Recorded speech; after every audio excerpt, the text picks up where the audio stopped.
Para sa mga brands na diktador o yung mga brands na gusto diktado yung claims kapag nagpa-review sila sa mga influencer.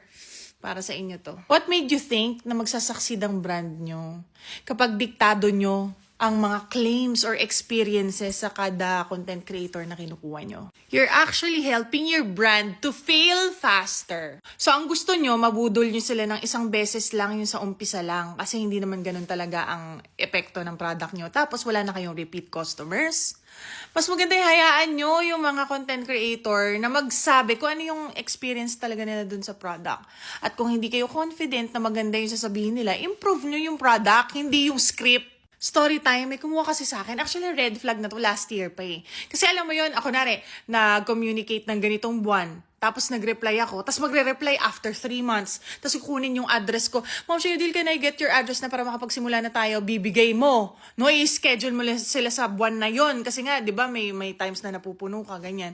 Tapos hindi magre-reply na naman after 4 months. Pero sige, nire-replyan ko kasi nga naka-oo ko sa kanila ng early last year. So kapag parang kabuti silang susulpot na naman, sagutin ko na naman. Hanggang sa dumating na last month lang kami natuloy. So binigyan nila ako ng go signal na gumawa na ng video. Walang guidelines. So ibig sabihin, they trust you kung paano ka gumawa ng videos. Kasi halos 10 out of 10 naman ng mga handled kong brands, hindi nila ako dinidiktahan. So, inisip ko, parang ganito rin yon yung basta eto yung product, itry mo, tapos bigyan mo ng feedback. Kala ko ganun din. Again, wala silang binigay na guidelines. Basta sabi, go, gumawa ka na ng video. Gumawa na ako ng video, inistorbo ka pa yung mag-ama ko. Sinama ko si Daddy, sinama ko si Zoe, acting na acting kami. Pinag-isipan kong mabuti, then pinasa ko na. Pagkapasa ko, tsaka lang sila dumali na ulitin ko daw yung buong video kasi may gusto silang claim.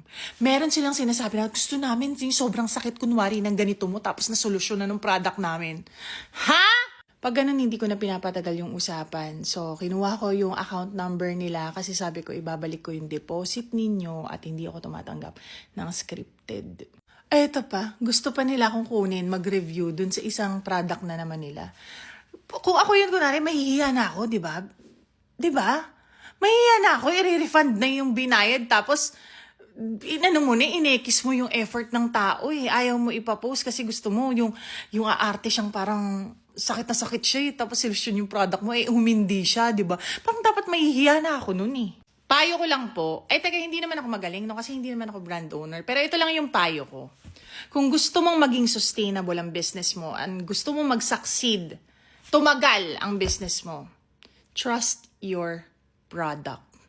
Trust it enough na kaya mo siyang pakawalan sa market na alam mong positive ang magiging reviews niyan. At kapag alam mong hindi magiging positive ang reviews niyan, i-improve mo yung product mo, hindi yung script nyo.